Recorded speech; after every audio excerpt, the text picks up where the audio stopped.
Y así lo creemos en nuestros corazones y en nuestra mente. La fiesta que hacemos acá es para el Señor. ¿Amén? Es el invitado especial, es el que se lleva toda la gloria y toda la honra. Amén. Y esta fiesta es para Él. En esta hora, pues queremos darle la bienvenida a todos los que han ido llegando y están acá en la casa del Señor. Sean bienvenidos. Las visitas que están en esta noche acá también, pues bienvenidos también a la casa del Señor. ¿Sí? Esta es la casa de Dios y ustedes son muy bienvenidos. Amén. Y me complace en esta hora presentarles, mis hermanos, al predicador de la noche, al que va a traer la palabra del Señor. ¿Sí? Responsabilidad gigante, ¿verdad? Y queremos en esta hora agradecer por aceptar nuestra invitación, mis amados, y agradecer a Dios en primer lugar, ¿verdad? Porque nos ha traído palabra por medio de nuestro hermano presbítero Miguel Ángel Solís, amigo de hace mucho tiempo ya, y nada, está acá. Él es el secretario del Instituto Teológico Anna Sanders, y hoy nos acompaña, mis amados, y hoy gran bendición de parte de Dios. ¿Amén? Hermano Miguel, por favor.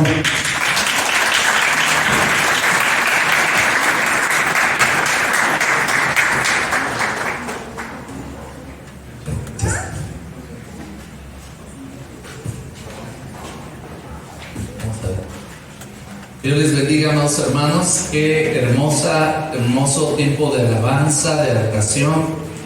En mi juventud, no soy muy grande, pero ya tengo 49 años.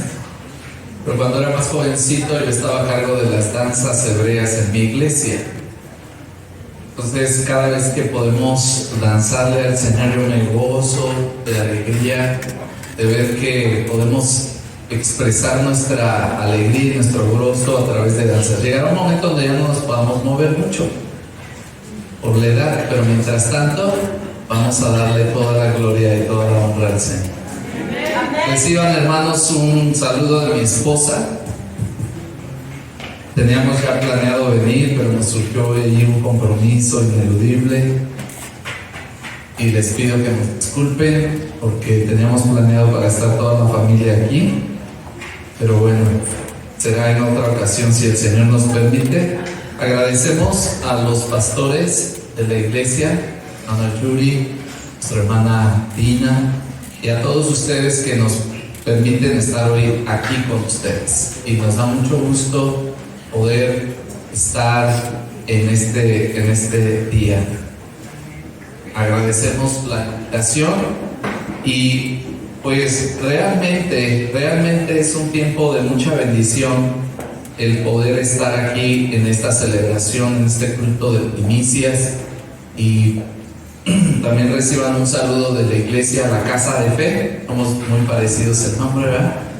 También estamos gozosos de darle toda la gloria y toda la honra al Señor. Quiero compartirles, mientras buscamos el texto bíblico, si quiere buscar ahí el texto que vamos a estar llevando en Éxodo. Ahora vamos a leer algunos versículos, pero Éxodo 23, 19, si quiere abrir su Biblia, y vamos a meditar un poquito en la palabra, pero quiero compartirles muy brevemente mi testimonio de cómo es que yo llegué a los caminos del Señor. Pues a lo largo de la alabanza yo hice un recorrido de toda mi vida, ¿no? Porque hubo muchas alabanzas que yo canté de niño, otras cuando era jovencito y bueno, recientemente. Entonces, nosotros planeamos cómo íbamos a matar a mi papá cuando tenía yo 9 años. Mi papá era borracho, mujeriego, golpeador, y en ese tiempo éramos 4 hombres y una niña.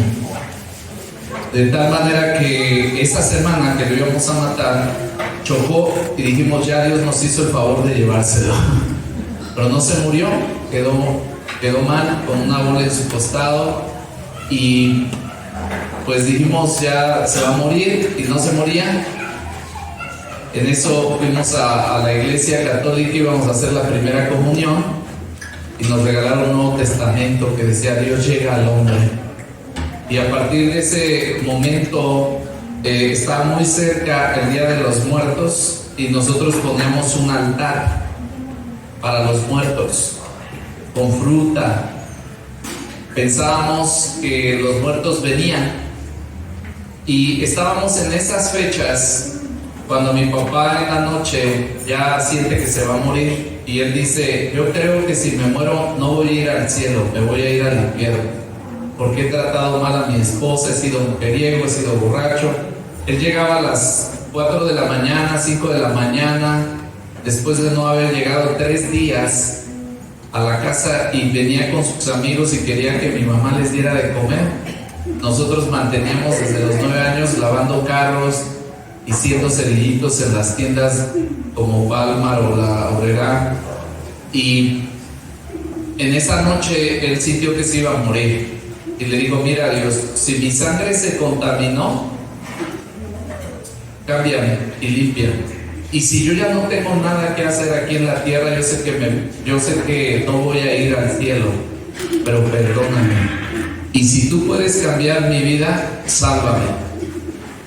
Se quedó dormido. Al día siguiente ya no podía caminar, tenía muchos medicamentos. Los médicos no sabían qué había pasado, pero a la siguiente mañana él ya pudo caminar y pensó que se había muerto, porque escuchó una voz que venía del cielo y que decía: ayer hiciste una confesión. Y él dijo: pues ya me morí, porque sintió que ese día era el día más brillante de toda su vida. Se metió corriendo a la casa y él pensó que era su espíritu, que Dios le estaba dando la oportunidad de ir a despedirse de su familia. Y cuando él entró, lo primero que hizo fue llorar y decirnos: perdónenme. Y recuerdo que teníamos un buró y su mano cayó en el Nuevo Testamento, ese Nuevo Testamento que nos regalaron en la Iglesia Católica, y que dice: Dios llega al hombre. Mi papá es del pueblo, son muy humildes mis padres. Ellos terminaron tercero de primaria en el Estado de México, en Tlaxcala, y ellos no acostumbraban leer ni el periódico ni nada. Pero mi papá, en 3 meses después de que Dios hizo el milagro, él leyó todo el Nuevo Testamento en 3 meses. Y todas las personas que lo conocían, que era muy violento, quedaron asombrados con la transformación que Dios hizo. Pero mi mamá le decía: pues yo te prefiero borracho y golpeador y mujeriego a que ahora vengas como hipócrita y me digas que lees la Biblia. Nadie te cree. Y yo le decía: mamá, pero ¿cómo si 9 años estuviste tú poniendo los santos de cabeza, rogándole a Dios que hubiera un cambio, y ahora que mi papá cambió, ahora tú ya no quieres? Y mi mamá entonces ahora se la aplicó a mi papá, y otros 9 años mi mamá no quería ir a la iglesia, a mí me pegaba para ir a la iglesia. Mis hermanos en la mañana decíamos: no queremos ir, sacaba a mi papá el cinturón y le volvía a la violencia, nos pegaba, y después decíamos: ya queremos ir a la iglesia, ahora sí ya nos queremos ir, y nos vamos a sentar bien. De tal manera que empezamos a ir a la iglesia, yo desde los 9 años, pero a fuerza todos en la iglesia me caían gordos, no me habían hecho nada, pero simplemente porque a mí me obligaban a ir a la iglesia, yo no quería estar ahí. Yo veía el reloj, decía: ¿cuándo se va a terminar esto? Y me acuerdo que cuando íbamos a la iglesia católica, yo ya sabía la liturgia, ¿verdad? Mi pasos dejo, mi pasos doy. Dense un saludo de paz. Dije: ya, nosotros decíamos: ya va a terminar la misa, ya va. Pero aquí en la iglesia decía: ya va a terminar, y se echaban otra y luego otra, y ya no sabía cuándo iban a terminar. Entonces imagínense, si era muy difícil estar ahí media hora que duraba la misa, pues ahora imagínense 1 o 2 horas en el templo. Pero tuvo mi mamá una enfermedad y estuvo a punto de perder la matriz, y el día que le iban a operar descubrieron que tenía un tumor y un bebé. Ya era un embarazo de alto riesgo, porque los primeros 5 nos llevamos 1 año cada uno, y cuando mi mamá ya tenía 30 años ya tenía 5 hijos. Éramos como la familia Teleí. Y luego pasaron 14 años que se había cerrado la fábrica. Yo le llevo 18 años a esa hermana, pero ella se estaba muriendo, y los doctores le dijeron: tiene que abortar, porque hay un tumor y el bebé no va a nacer y se va a morir usted. Mamá tenía casi 46 años cuando se embarazó. Y entonces ella decide no tenerlo y no abortar, lo decide tener, y entonces pues en el mero lecho de dar a luz estaba muriendo mi mamá. Y le decía, empuje señora, empuje, porque su bebé se va a morir. Y ella se desmayaba, y ahí tuvo una visión y vio a Jesús. Ella traía sus escapularios, traía sus imágenes, traía todo lo que una mujer devota católica podía traer para encomendarse a Dios. Pero ahí se le apareció Jesús y le dijo, este es el día que tú decides, o decides por tus imágenes y tus ídolos, o decides por mí. Y los doctores la cacheteaban y le decían, no sigan la luz blanca, no siga el túnel, vuelva otra vez, y la cacheteaban, y entonces le decían, empuje señora. Y ahí fue cuando mi mamá dio a luz a un bebé sano, una bebita sana, y ella nació de nuevo. Pero a partir de ese momento que mi mamá se convirtió al Evangelio y que decidió darle ese lugar a Dios en su vida, nuestra familia empezó a cambiar totalmente. ¿Por qué les digo esto? Porque nosotros éramos una familia sumamente pobre, y cuando ellos se iban a divorciar y estaban diciendo esa pregunta terrible para un niño, ¿con quién te vas? Les recomiendo, hay una película que se llama así, es muy parecida a la historia de mi familia, unos pastores de Toluca, y se llama ¿con quién te vas? Y nos preguntaban eso, y nosotros, como ya trabajábamos, manteníamos la casa ya a los 9 años, mi hermano de 10, yo de 9, de 8 y de 7, decíamos, si ellos se separan nos vamos a la calle, no nos vamos con nadie. Pero nosotros éramos sumamente pobres, de tal manera que después de eso, hermanos, y es por eso que les cuento esto, porque cuando mis padres se pusieron de acuerdo y vinieron a la presencia de Dios, empezó a haber una bendición sobreabundante. Y mi papá, de estar trabajando en el gobierno, recibió muchos milagros. Ahorita les voy a contar algunos de ellos. Pero recibió milagro físico, milagros financieros, que Dios hizo que nosotros pudiéramos prosperar como familia. Porque el Señor, diga conmigo, Dios me quiere bendecir y quiere prosperarme, así como prospere mi búsqueda de Él. Así es que póngase de pie. Yo vengo entonces de una familia, no fui desde chiquito cristiano, luego me casé con una misionera y hemos sido ya pastores por 20 años. Me casé a los 27, a los 28 empecé a pastorear la iglesia, y ahorita tenemos ya 22 años de casados, 21 de pastores en la iglesia La Casa de Fe, que está cerca del aeropuerto, y que pastoreamos con mucho temor y también con mucha bendición. Dice así la palabra del Señor, Éxodo capítulo número 23, verso 19. Léalo conmigo, lo vamos a leer dos veces. Dice, las primicias de los primeros frutos de tu tierra traerás a la casa de Jehová, tu Dios. No guisarás el cabrito en la leche de su madre. Otra vez, las primicias de los primeros frutos de tu tierra traerás a la casa de Jehová tu Dios. No guisarás el cabrito en la leche de su madre.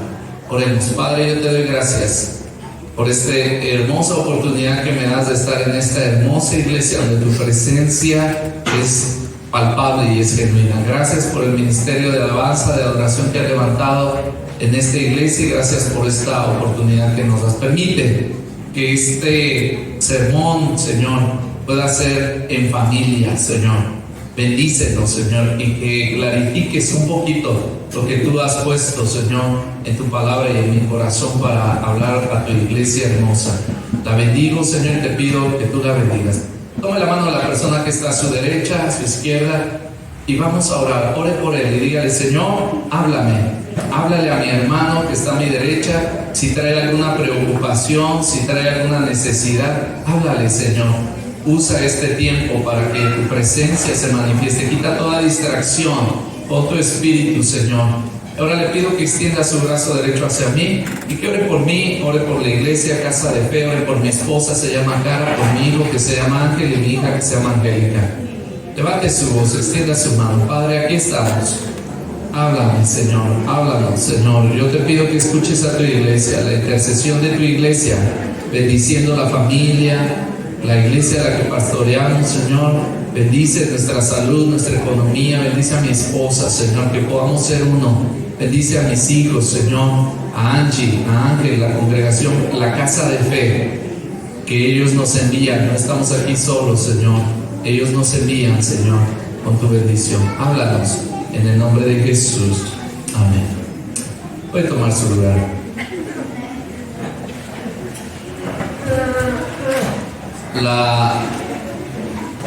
También vamos a abra su Biblia ahí en Mateo 27, Mateo 6, 27.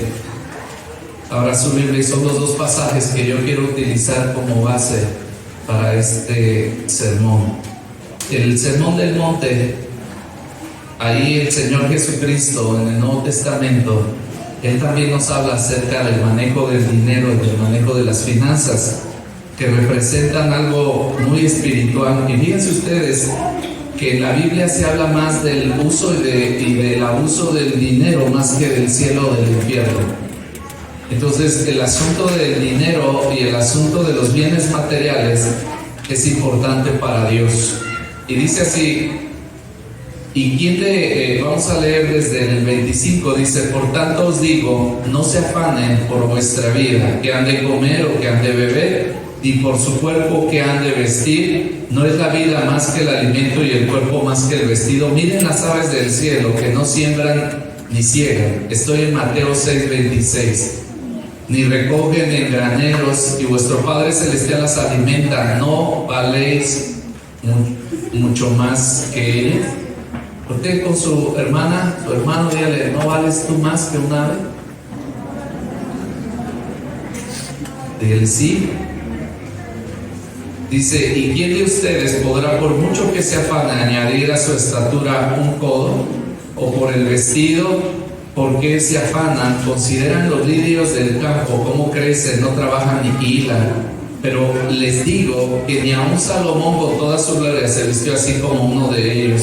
Y si la hierba del campo hoy es y mañana es echada en el horno, Dios la viste así, ¿no hará mucho más a ustedes, hombres de poca fe? No se afanen pues diciendo: ¿qué comeremos, o qué beberemos, o qué vestiremos? Porque los gentiles buscan todas estas cosas, pero vuestro Padre Celestial sabe que tiene necesidad de todas ellas.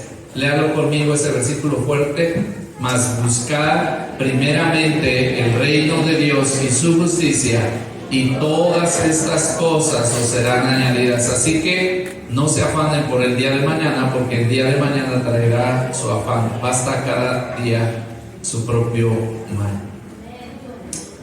Aleluya. Bueno, vamos a pasar ahí en la diapositiva, la que sigue, por favor. Ahí está mi familia y bueno, les mandan saludos.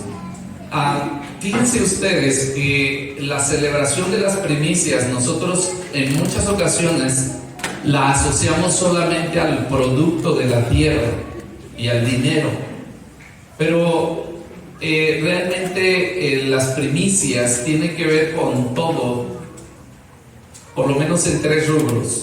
Primero, en el tiempo. Diga conmigo: mi tiempo le pertenece a Dios. Así es que los horarios, la agenda y las oportunidades que usted tiene vienen de Dios, y Él quiere que usted las aproveche este año. Y por eso esta celebración profetiza que todo lo que va a venir, el Señor lo va a bendecir, ¿sí? De tal manera que simbólicamente nosotros venimos, y ustedes apartaron un tiempo especial de su agenda. Inclusive les agradezco muchísimo. Me siento realmente un poquito apenado con ustedes, porque realmente no tenían por qué cambiar su horario, pero los pastores fueron tan gentiles de permitirme estar aquí con ustedes. De verdad lo agradezco mucho. Pero el tiempo que nosotros dedicamos, todos los frutos que están aquí representados, hablan de todo el tiempo que ustedes estuvieron trabajando y dedicando a la obra. Algunos de ustedes con empresas, negocios, trabajos, y otros de ustedes a través de su ministerio. Pero todo lo material, detrás de esa manzana, detrás de esa piña, detrás de ese pan, hay tiempo que ustedes dedicaron y que ahora que lo traen delante de la presencia de Dios, ustedes le dicen: Señor, mi tiempo es tuyo. ¿Sí? Pero no solamente eso, sino también la familia, esas relaciones intrafamiliares, esa familia extendida y esa familia fortuita, es decir, aquellas personas que ya no están con nosotros y que tal vez en el COVID tuvieron que salir de este planeta a la gloria eterna. Y vean ustedes que esa familia también representa nuestras primicias, porque ¿cuántos de ustedes tienen más de un hijo o de una hija? Levante su mano. ¿Sí? El hijo primogénito tenía que ser dedicado como primicia de sus frutos, es decir, el fruto del vientre de su madre. El primogénito tenía que ser dedicado en olor fragante, y dice la palabra de Dios que ese bebé que abre matriz es dedicado, ese hijo primogénito es dedicado, y simbólicamente dice: todos los demás son tuyos, pero el primero es mío. Y entonces por eso tenemos 8, 9, 12, tenemos un equipo de fútbol ahí. Pero se da cuenta que también a nivel familiar la dedicación del primer hijo era para Dios. Diga conmigo: lo primero es lo más importante, y lo más importante es para Dios. Otra vez diga: lo primero es lo más importante, y lo más importante es para Dios.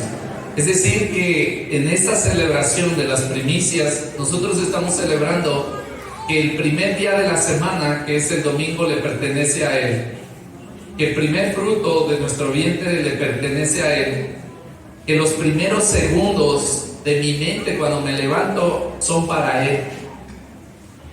Y también incluyen el dinero.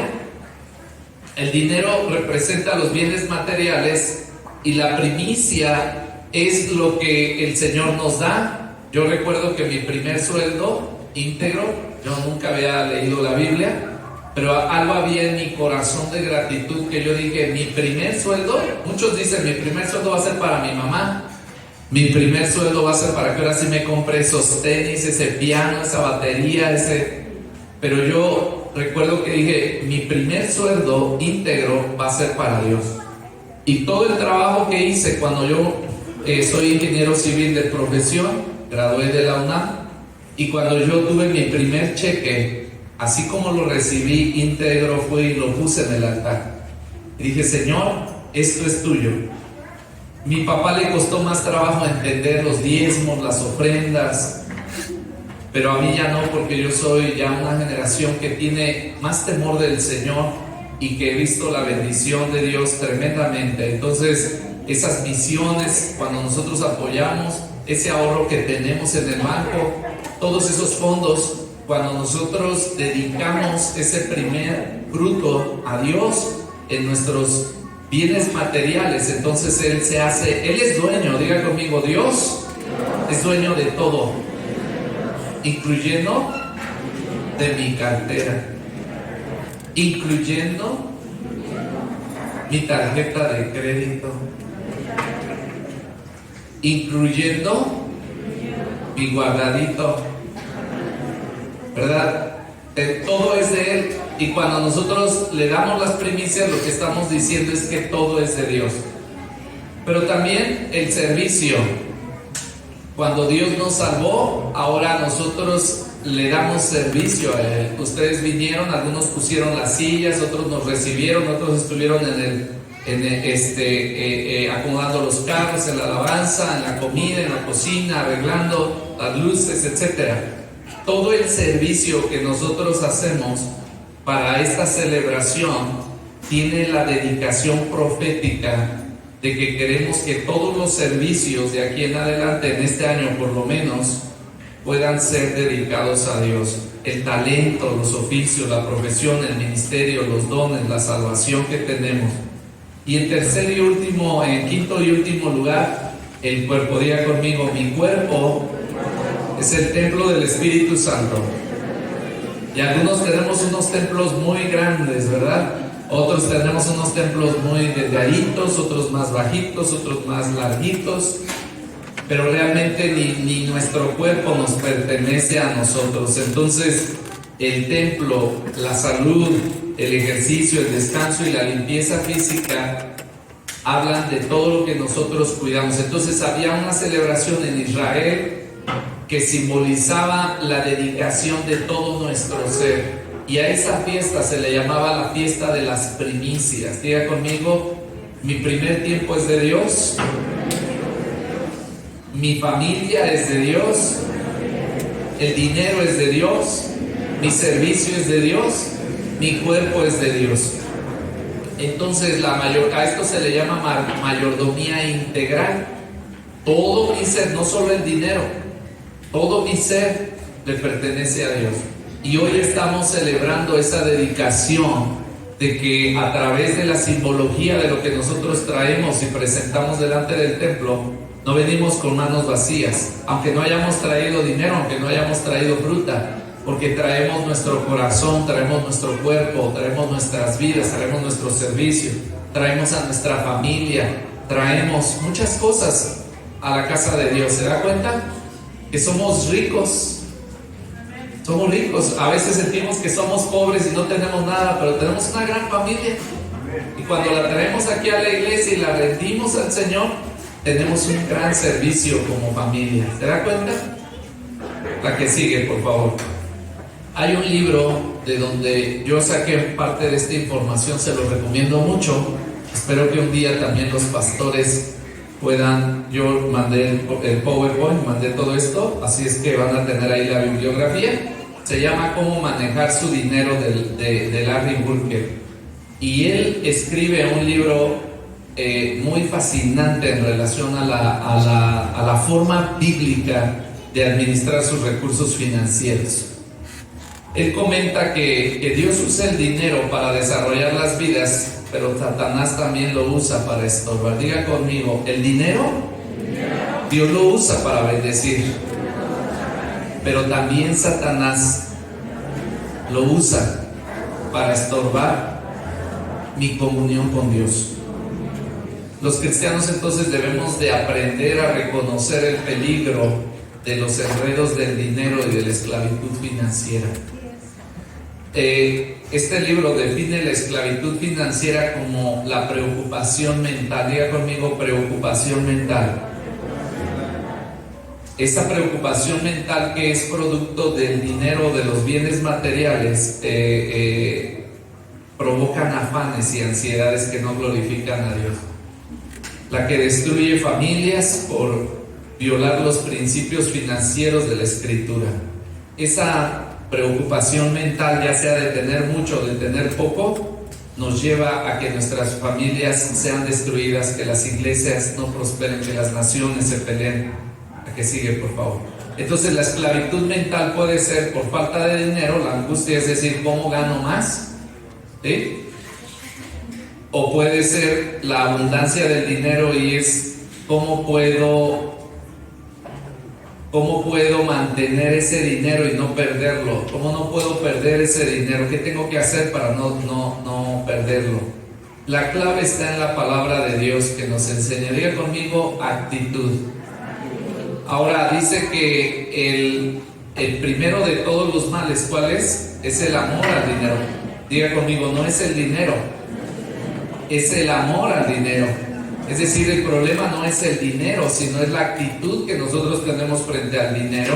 Y por eso es que las primicias nos enfocan en la actitud correcta que debemos de tener en relación al manejo de las finanzas. La que sigue, por favor. Éxodo 23:19 dice que las primicias de los primeros frutos de tu tierra traerás a la casa de Jehová.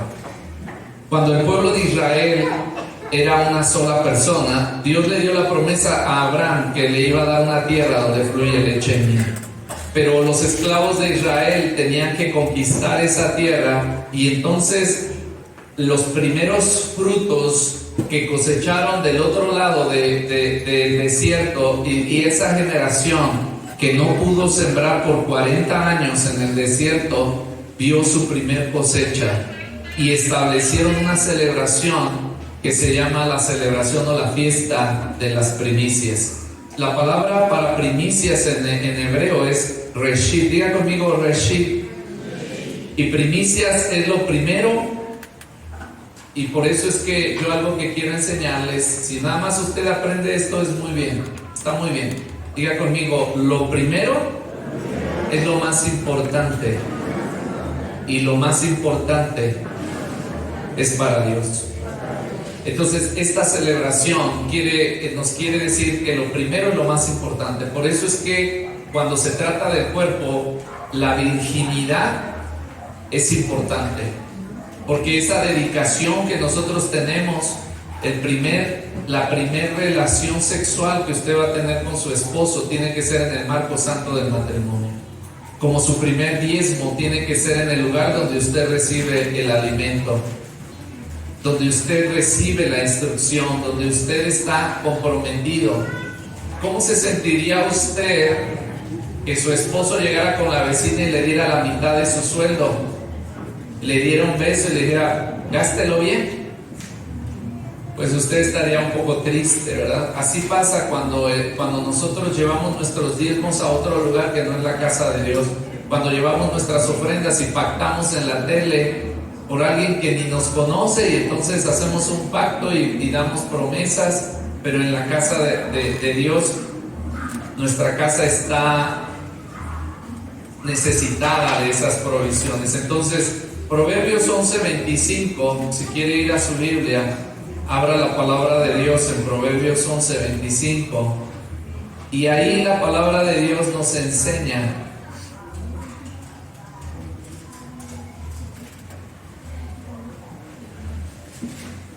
dice así la palabra de Dios: el alma generosa será prosperada. Diga conmigo, el alma generosa va a ser bendecida.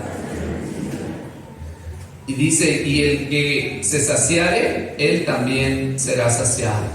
Es decir, que el Señor ama el dar y ama al dador alegre, porque el que da es como producto de que ha recibido.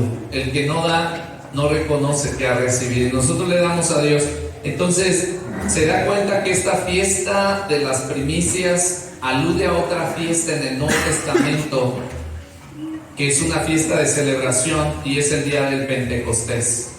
En la fiesta de los primeros frutos, todos esos primeros frutos estaban dedicados no solamente al producto de la tierra, sino ahora a la semilla que fue sembrada y que iba a producir mucho fruto, que es nuestro Señor Jesucristo.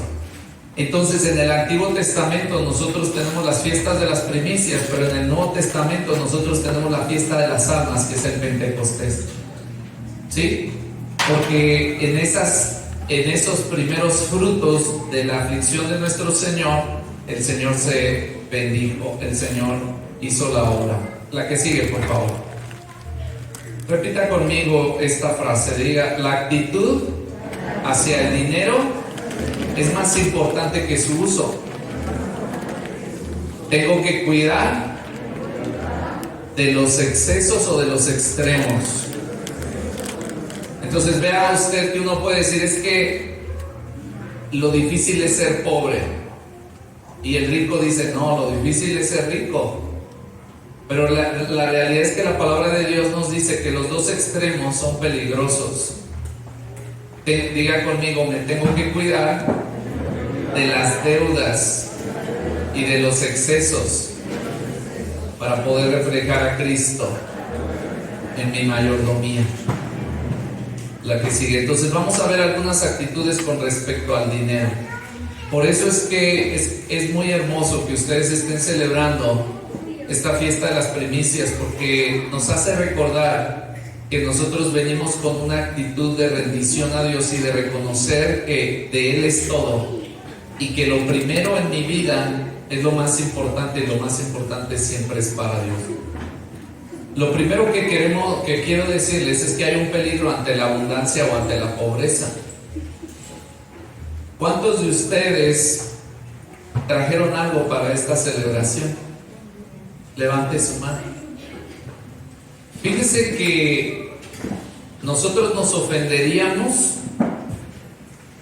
si el pastor dijera, a ver qué trajiste, y le empezara a preguntar a cada uno de ustedes, o se pusiera aquí y ver, a ver, ¿tú qué trajiste?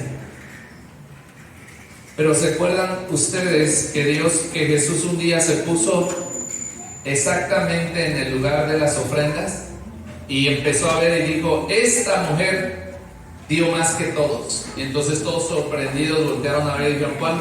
Pues ¿cuánto dio? Y había dado una monedita pequeña, pero era todo lo que tenía ella. Así es que, ¿por qué es que Jesús exaltó esa actitud de esa mujer? Porque ella lo dio todo. Cuando nosotros no damos todo de nosotros, aunque traigamos una super ofrenda, no impresionamos a Dios, porque Él quiere todo. Diga conmigo, Dios quiere todo mi dinero, quiere todo mi tiempo, todo mi cuerpo, toda mi familia, todo mi servicio. Pero vean ustedes que en esta fiesta se simboliza esa actitud con dar lo que es importante, es una muestra. Entonces, en Proverbios 37, ahí nos dice, no me des pobreza ni riqueza, manténme del pan necesario, no sea que me sacie y te niegue y diga, ¿quién es Jehová?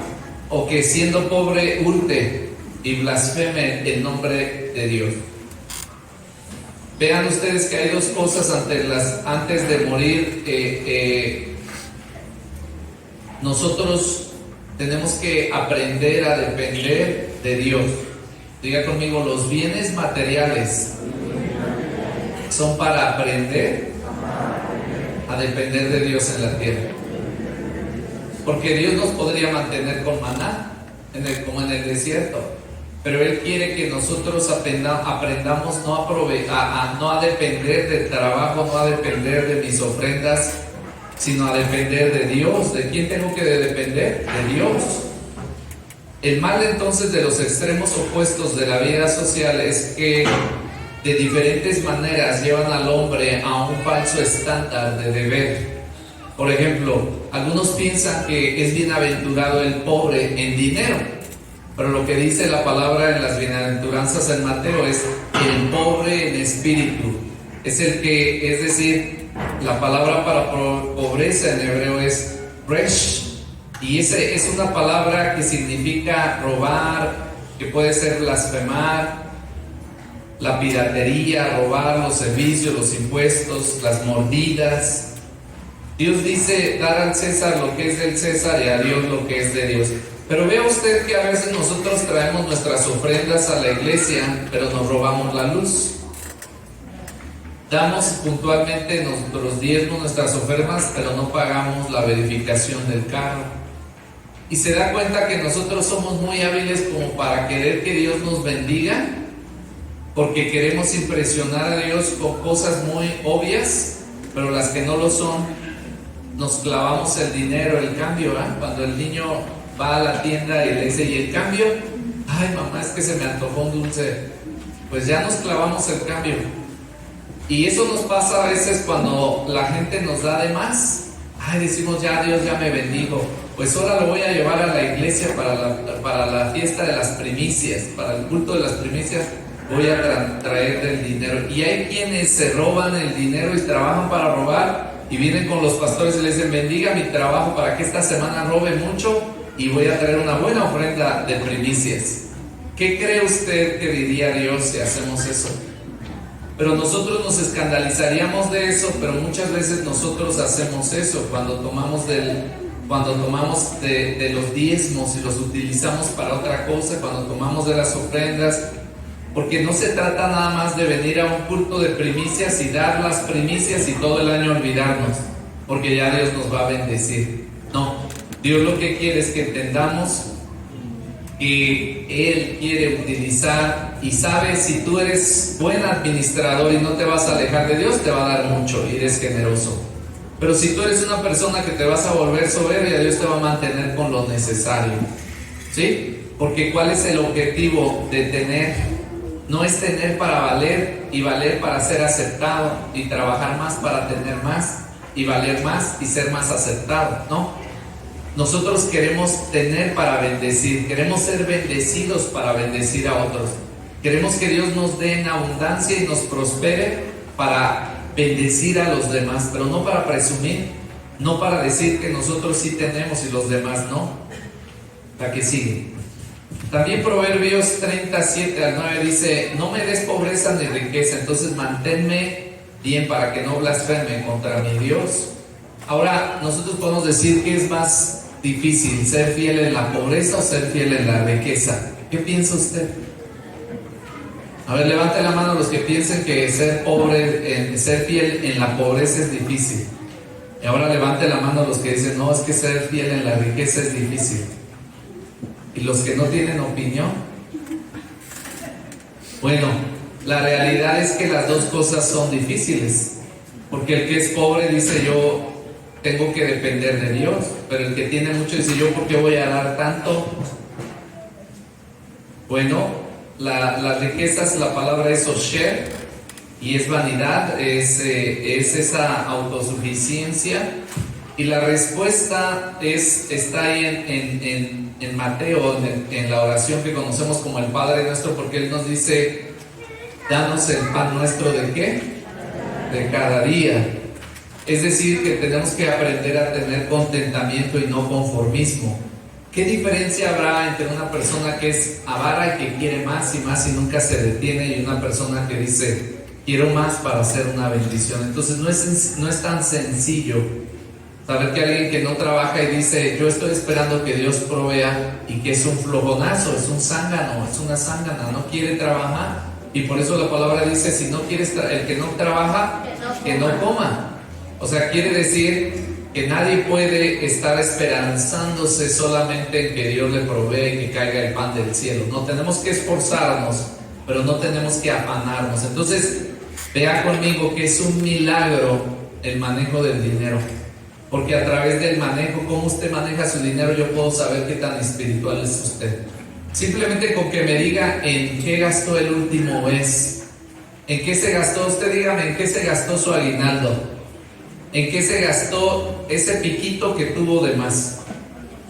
Porque si usted no diezmó de su aguinaldo, le robó al Señor. Entonces tiene que corregir eso. ¿Por qué? Porque todo es de Dios. No se lo damos a los pastores, no se lo damos a la gente, no se lo damos a la iglesia. Usted eso lo tiene que entender. Esta ceremonia de las primicias es un asunto usted con Dios.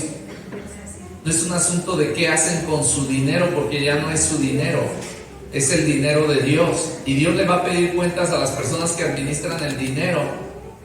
Claro que debemos de saber en qué se gasta nuestro dinero, claro que sí, tiene que ser transparente las finanzas.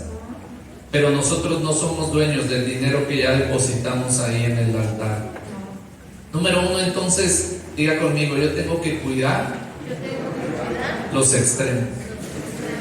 Porque Dios no quiere gente tan pobre que no traiga nada a la iglesia. No quiere gente tan rica que diga: yo ya no necesito de nadie. No, Él quiere bendecirnos y que sigamos sintiendo que tenemos necesidad de los demás. Él quiere que tengamos lo suficiente para no ser vanidosos, para no ser presunciosos. ¿Sí?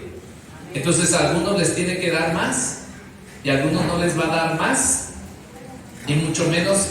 Escuche bien esto que le voy a decir. ¿Cuántos de ustedes tienen un llamado ministerial? Que dicen: yo sé que voy a depender un día del ministerio para mis finanzas. Levante su mano. ¿Cuántos? Ok. Yo les quiero decir algo, hermano. Escuchen bien esta frase, acúñenla en su corazón. Nunca voy a tener más de lo que Dios me quiera dar. ¿Sí? Nunca. Todas las demás personas, si le echan ganas y se esfuerzan, van a tener un poquito más. Pero los que somos ministros no vamos a tener nunca más de lo que Dios nos quiera dar. Y así tengamos trabajo de doble tiempo, nos van a robar, nos van a quitar, porque lo que Dios quiere es que aquel que le sirve a Dios no puede tener amor por las finanzas, porque eso es un estorbo. Aquel que ve el ministerio como un lucro y como la oportunidad de hacerse rico es hijo del diablo. porque el ministerio no es para eso. Vean ustedes a nuestro Señor Jesucristo, que lo quería seguir un escriba ahí en el Mateo capítulo 8, y le dice: Maestro, te seguiré a donde vayas. Y Jesús le dice: las aves tienen su nido, las zorras sus guaridas, pero el Hijo del Hombre no tiene donde recostar su cabeza. ¿Por qué le dijo eso? Porque él quería la popularidad del ministerio, él andaba atrás de la popularidad del ministerio, pero Jesús le dice: no, te estás equivocando. Sí hay prosperidad en el ministerio, claro que sí, pero la prosperidad que nosotros tenemos es ganar el bien mayor que puede existir, que es el corazón de nuestro amo. Por eso es que la tribu de Leví no se le permitía tener tierras.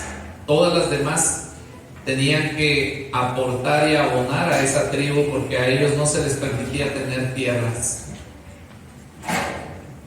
Entonces, el peligro entonces de la abundancia, la que sigue, por favor.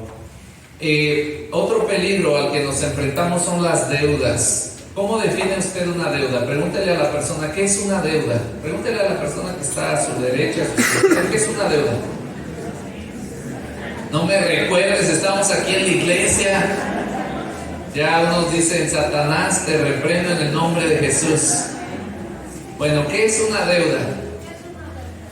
Y yo quiero compartirles esto. Abra su Biblia ahí en Deuteronomio capítulo 15. Solo vamos a leer unos versículos, pero Deuteronomio 15 nos habla acerca de las deudas como esclavitud financiera. Ahora diga conmigo: compromiso financiero. No es lo mismo una deuda que un compromiso financiero. Entonces, lo que prohíbe Dios son las deudas en la Biblia, pero no el tener compromisos financieros. Déjenme explicarles. Un compromiso financiero es como cuando usted dice: yo pedí un préstamo y estoy pagándolo, ¿sí? Mes a mes. Ese es un compromiso financiero, no es una deuda. Pero cuando ya se vence el plazo de esa deuda y no pago, se convierte en una deuda. Y la Biblia dice que son peligrosas para el reino de Dios y sus siervos las deudas, porque eso nos esclavizan a la persona a la que le debemos. Nos convertimos en el siervo de la marchanta, nos convertimos en el siervo del que me prestó el dinero, y entonces si ellos me maldicen, me va a ir mal. Pero de otra manera, si esas personas me bendicen, me va a ir bien para poder pagar el dinero. Entonces aquí en Deuteronomio se habla acerca del año de la remisión, que era un año porque Dios no quería que ninguno de las personas fueran esclavos financieros. Ninguno de sus hijos tenían que ser esclavos financieros. Y por eso había el año del jubileo. Diga conmigo: el año del jubileo. Cada 50 años las personas borraban sus deudas. Por eso es que cuando ya llegaba el año 48 y alguien te pedía dinero prestado, tú decías: se me hace que no voy a poder pagar, no le voy a prestar, porque ya vienen en 2 años, ya se borran las deudas. ¿Cuántos de ustedes prestarían un dinero, saben que ya no se los van a devolver y viene el año del jubileo? Porque cada 50 años había una celebración de Israel para que no hubiera personas que tuvieran deudas. ¿Qué es lo que hace Jesús cuando viene a nuestras vidas? Cancela todas las deudas y dice: yo no quiero que tú seas esclavo de nadie. No eres esclavo de tu jefe, no eres esclavo de tu trabajo, no eres esclavo de la profesión. Si tú te dedicabas a la prostitución, si te dedicabas a la piratería, si te dedicabas a robar con cuello blanco en el gobierno, ahora que vienes a Cristo ya no quiero que seas un esclavo de las deudas y de las finanzas y del dinero ilícito.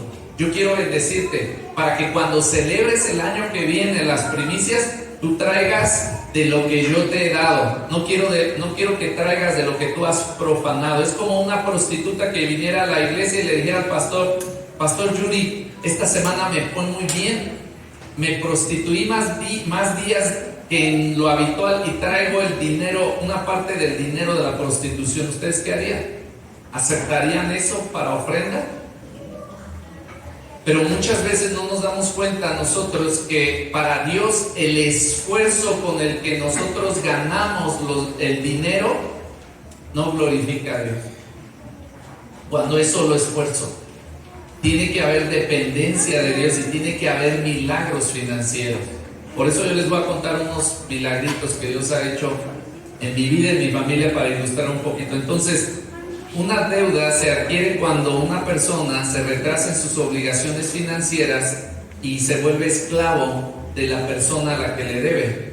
Pero obligaciones financieras es cuando uno pide prestado, paga, y la Biblia deja claro que no es pecado pedir dinero, pero es pecado deber, y es pecado tener el dinero y no pagarlo. Entonces, por eso es que Dios quiere que tengamos una cultura financiera de libertad, no de esclavitud. En Deuteronomio entonces dice el préstamo a los pobres, nos habla de prestarle a los pobres. Dice que el que le presta al pobre, ¿a quién le presta? A Dios. No endurezcas tu corazón ni cierres tu mano cuando viene un pobre y te pide algo, tú dáselo. Prestar a las personas pobres de Israel, apelando a la generosidad, también en 1 Juan 3:17, refleja el amor de Dios. Por eso quiere Dios que en esta iglesia seamos bendecidos. ¿Qué pasa si viene una prostituta y se convierte al evangelio? ¿Qué pasa si viene un capo que vende droga y se convierte? ¿Quién de nosotros, escuche bien, quién de nosotros es tan bendecido que puede decir que se congregue en la iglesia y que deje ese trabajo por un mes y yo le mantengo durante un mes a ella y a su familia? Por eso es que Dios quiere bendecirnos, porque va a llegar ese tipo de personas a la iglesia y la iglesia tiene que estar lista y bendecida para ser generosa. Entonces, cuando estaba cerca el día del año del jubileo, entonces la gente no quería prestar, pero la idea del año del jubileo, diga conmigo, Dios no quería que hubiera pobres en su pueblo, ni esclavos. Ahora, pero no era por un estatus social, era porque la nación de Dios tiene que ser libre en las finanzas. ¿Sí me entiende? Entonces, en la iglesia también, Dios no quiere que haya gente que no tiene que dar en esta celebración. La que sigue, diga conmigo, todo es de Dios. Y entonces había un año de la remisión de las deudas. Era abandonar todo. Si alguien te debía $1,000,000 y llegaba ese año, ya se lo cancelabas, no te lo pudo pagar. Entonces, la idea detrás de todo eso es que Dios siempre quería hacer ver al pueblo de Israel que Él es el dueño de todo. Por eso, ¿cuántos días se tiene que trabajar? 6. Y el séptimo es de Dios. 6 años se trabajaba y el séptimo era de Dios. Cada 7 años, o sea, cada 50 años había un año que simbolizaba esa bendición y esa restitución que Dios nos da. Ahora, quiero que piensen eso. ¿Cómo es posible que el 90% de mi ingreso sea más bendecido que el 100%? ¿Ustedes lo entienden? ¿Cómo puede ser que si yo me quedo con el 100% no me va a rendir tanto como si yo me quedo con el 90%? ¿Cómo va a ser posible que yo trabaje 6 días y que en vez de trabajar 7 sea más productivo si trabajo 6? Porque Dios, en su dinámica de bendición, Él bendice la obediencia y Él bendice el descanso y Él bendice la dependencia de Dios. Así es que las deudas y las obligaciones financieras no deben esclavizarnos para dejar de venir a la iglesia, porque tenemos que pagar esa deuda. Porque cuando nosotros decimos, ¿por qué tienes esa deuda? ¿Ah? Los pastores, a veces la gente no le gusta decir por qué no vino a la iglesia.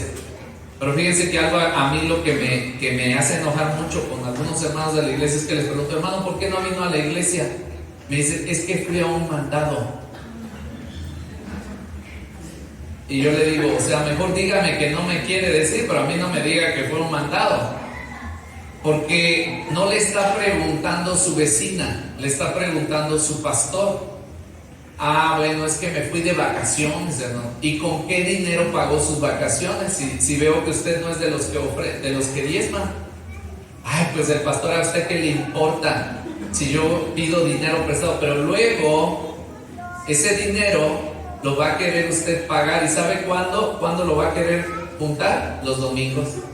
Va a dejar de venir a la iglesia. Entonces afecta el hecho de que nosotros no rendamos cuentas y que pensemos que nosotros podemos hacer con nuestro tiempo y con nuestra vida lo que queremos. Podemos, hermanos, podemos tener una celebración de primicias muy bonita, pero tenemos que entender que no es solamente las primicias, es todo el año. Para poder tener cosechas saludables el siguiente año, todos nosotros tenemos que entender que el Señor quiere bendecir nuestra economía. Quiere bendecir nuestra economía para que nosotros seamos libres, podamos tener tiempo para evangelizar, podamos tener tiempo para venir a la iglesia. Dice, no le enviarás con las manos vacías. Dios quiere un pueblo libre de la esclavitud. Recordarás cuando eras esclavo financiero. Dios te quiere prosperar y aquí quiero contarles un testimonio. Mi papá era mecánico y tenía 5 hijos, imagínense. Y aparte él es el mayor de todos y se trajo a todos sus hermanos a la ciudad del pueblo y siempre íbamos viviendo en un cuarto como 8. Yo aprendí, hermanos, yo puedo dormir hasta con 4 personas en una cama individual. ¿Ve? Porque yo dormía con mis hermanos y como a mis hermanos no le gustaba que le echaran la mano, yo era el del medio siempre.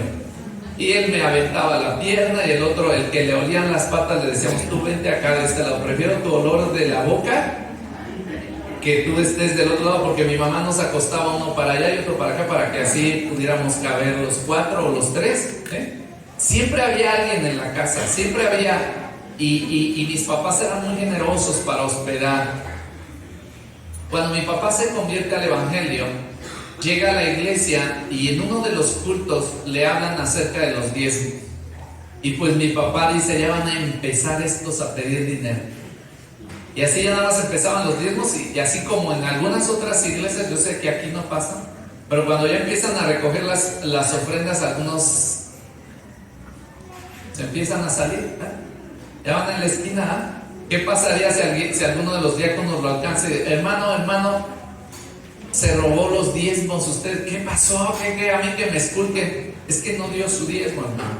Ah, no, yo la semana que viene me repongo. Y así está todo el año. Pero bueno, en algunas iglesias sí para mi papá era de esos. Nos decía, ya vámonos, pero le decíamos nosotros, papá, pero todavía no acaba el culto. Vámonos.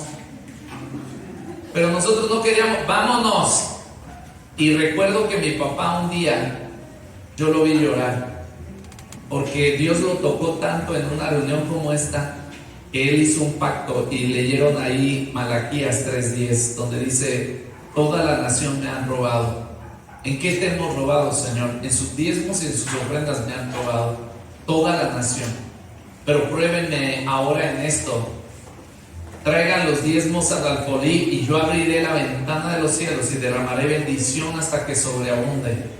Ese es el único versículo en el cual Dios dice que lo probemos. Todo lo demás no es bíblico, probar a Dios. Pero en lo que sí tenemos que probarlo es en las finanzas. Y mi papá esa vez dio todo lo que tenía. Y recuerdo que esa semana no tenía dinero. Y se fue llorando. Nosotros teníamos un negocio de plumas en los metros. Y ese día llegó a Polanco providencialmente y entró a una tienda en Polanco y ahí había unos judíos que habían estado orando y le dijeron a mi papá, lo estábamos esperando, pásele. Y mi papá se espantó porque iba llorando y diciendo, tú me dijiste, yo te obedecí en la iglesia y ahora no tengo para darle de comer a mis hijos. Y él iba llorando en la calle. Y entonces el judío le dijo, usted trabaja el acrílico, ¿verdad? Y mi papá se espantó porque dijo, ¿y usted quién le dijo? Sí, yo trabajo. Pues cotíceme 10,000 piezas. Y él dijo, ay, nosotros vendíamos cada semana 50. Así cuando ya era excesivo el trabajo eran 100 piezas, 10,000 pesas. Bueno, ya mi papá le hizo la cotización, le da el precio, le dice, su precio está mal. Mi papá dijo, no, está bien. Él pensó que le decía, que dice que era muy bajo. Le dijo, no, súbale a su precio, está muy bajo. Dijo mi papá, no, ese es el precio. Dice, entonces hágame 20,000 piezas. Dice, pero ¿sabe qué? Es que yo voy empezando, y entonces le dice, tiene un problema, le voy a depositar el 50%. En ese tiempo se trabajaban millones, en ese tiempo eran millones de pesos. Y entonces le dice, bueno, deme el número de su cuenta porque ahorita mismo le voy a hacer un cheque por 5 millones de pesos. Es como ahorita que le dieran a usted 2 millones de pesos. Y le dice mi papá, pero es que, y ya le llama a sus hermanos.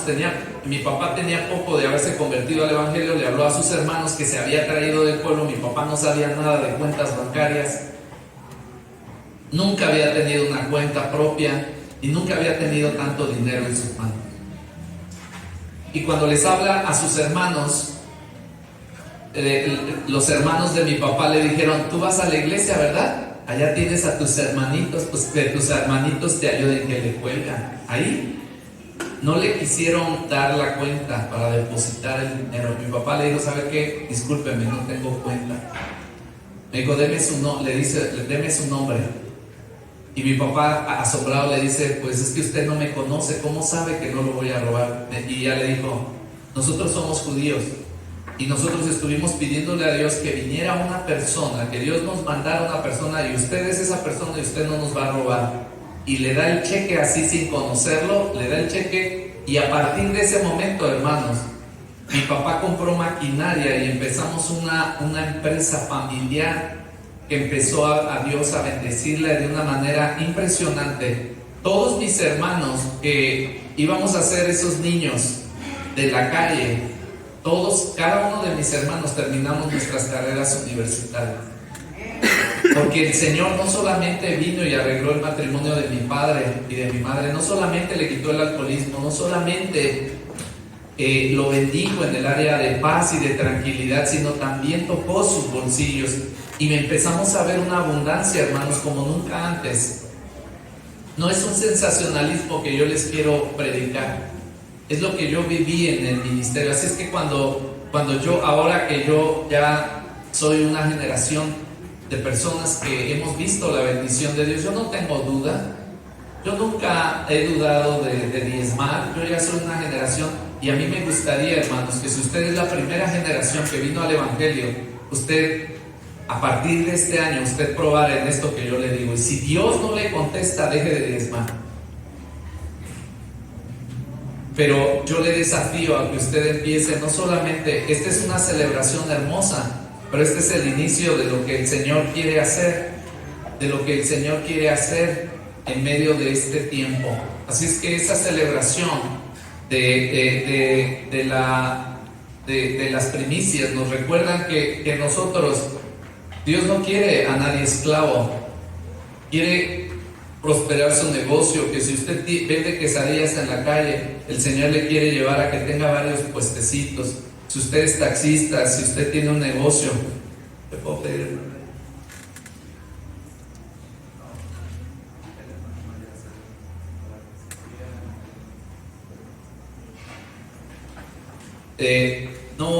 Entonces el Señor quiere bendecirnos, hermanos, pero no quiere que tengamos deudas. En tercer lugar, quiero hablarles de la esclavitud financiera ante las deudas. Proverbios 22:7 dice que el rico se enseñorea de los pobres, y el que toma prestado es siervo del que presta. La esclavitud financiera se da cuando las finanzas toman el lugar en la prioridad que le corresponde a Dios en nuestras vidas. Diga conmigo, las finanzas no van a guiar mi vida, es Dios el que la va a guiar. Entonces, cuando una persona está bajo tanta presión, se toman decisiones basadas en las circunstancias. Vea lo primero que pasa cuando usted tiene que pagar algo y no le alcanza. Lo primero que piensa es trabajar más, ¿verdad? Lo segundo que piensa es que el día de reposo lo va a dedicar a trabajar más. Lo siguiente que piensa, no piensa en vender la tele de 48 pulgadas donde ve que el Cruz Azul le gana al América 4-1, obviamente, ¿no? No piensa uno en vender su moto, no piensa uno en deshacerse de las cosas valiosas. Lo primero que piensa es trabajar más. Pero ese es un error, porque lo primero que tenemos que hacer es ver dónde estamos gastando más de lo que Dios nos da. La que sigue. Entonces esa esclavitud financiera será cuando se toman decisiones basadas en esas circunstancias, se antepone la conveniencia contra los principios bíblicos y que empezamos a tomar decisiones por nosotros. La que sigue. Entonces la actitud de Dios ante las deudas, las razones de ese endeudamiento pueden ser que se rebasa la capacidad normal de pago, falta de capacidad de ahorro para comprar solo lo que necesitamos, la capacidad de negarse un bien en el tiempo presente, porque ahora nosotros es pagos chiquitos y deudotas, ¿ah? Porque tenemos muchos pagos chiquitos que se hacen deudotas. Es difícil a veces entender que uno dice que no tiene y vemos el carrazo del año que traen, vemos los relojes, y no es que nosotros estemos como pastores fijándonos en eso, pero vemos que a veces hay personas que gastan en cosas tan innecesarias, pero no se tiene dinero, ¿ah? Como la esposa que dice: nunca me has comprado ropa interior. No ve a nadie, nada más respire, suspire hacia adentro, no se mete en problemas. Pero nunca me has comprado ropa, ni siquiera me has comprado nada de ropa interior, pero tu mamá ya tiene una cocina nueva. Y me enteré que fuiste tú el que le diste el dinero. Muy bien, póngase de pie, nos vamos a terminar.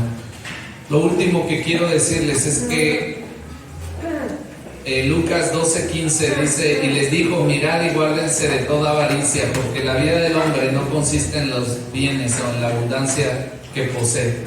A Dios le interesa nuestra actitud primero y después mira los hechos.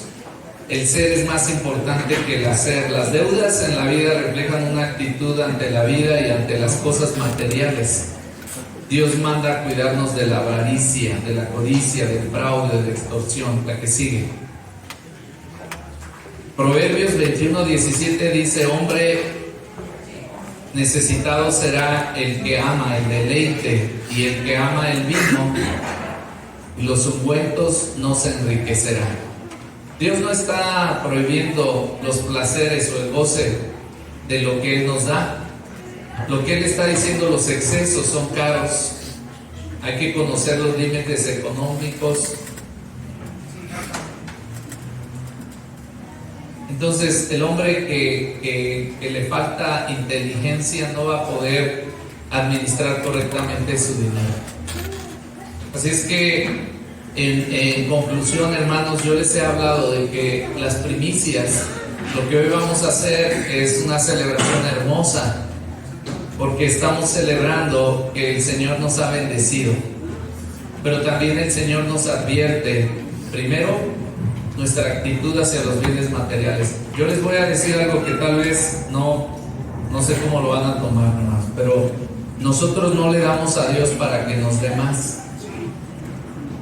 Esa no es la actitud correcta. Nosotros le damos a Dios porque Él ya nos dio. Yo ahora con este último testimonio quiero cerrar. Ese es el testimonio de lo que viví con mis padres cuando yo llegué al Evangelio. Vivíamos muy pobres y hasta unos nos decían que vendíamos droga, o que aquí en la iglesia por cada persona que traíamos nos daban dinero. Eso decía un vecino cuando veía: no, es que ustedes allá donde los llevan les dan dinero por cada persona que llevan. Yo decía: pues es Dios el que ha de hacer eso, porque la gente en la iglesia no lo hace. Pero lo que yo he visto, hermanos, es que mi esposa es misionera de Estados Unidos aquí en México, y sus padres han sido muy generosos. Ellos han mandado misiones y todo. Pero cuando yo iba a estudiar el seminario, yo cada año vamos a los Estados Unidos.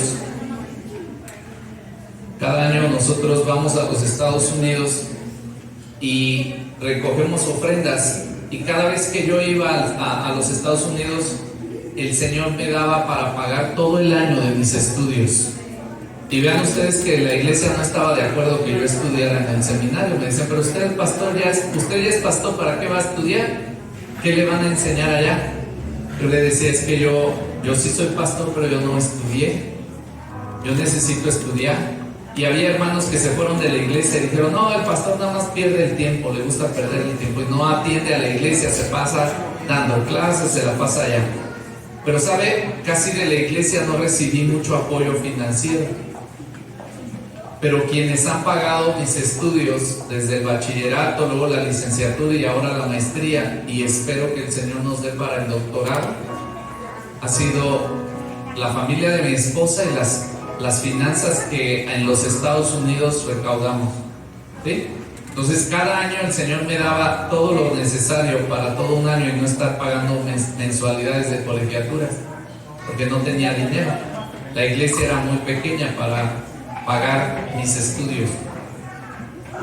Pero luego mi esposa le dije, pues ya estudié yo bastante, ahora te toca a ti estudiar. Y ella me dijo, si Dios me da como a ti, yo me meto a estudiar.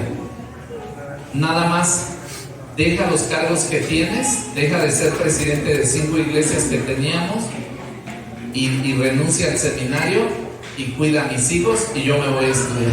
Le digo, me la pones difícil, mi amor, pero va, nada más dame 2 años.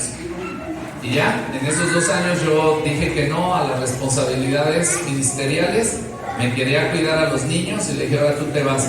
Dice, tengo miedo, ya no voy a entrar. Le digo, no, pues yo ya lo hice, ya hice lo que me corresponde, ahora tú le tienes que cumplir al Señor. Porque ya sabes que cuando tú le dices sí al Señor, Él te va a traer arrastrando si tú no quieres. Así es que tú sabes. Dice, bueno, vamos a Estados Unidos. Yo dije, pues le van a dar, pues es su familia. Si a mí me daban que a él. Vamos, si ella pide sus ofrendas y no le dieron ni un peso, hermano. Ni un peso le dieron. Ni $1 para decirlo mejor. Entonces yo dije, ¿qué está pasando? Y ella dijo, ya ves, bien contenta, no lloró ni nada, ya bien contenta. Ya ves, Dios no quiere que estudie en el seminario. Le digo, no, si quiere, pero tú inscríbete.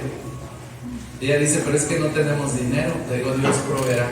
Y cuando ella se inscribió, hermanos, le dieron a ella una beca del 100% de estudio. Y yo dije, pues es que yo soy el subdirector, por eso. Pero no fue por eso.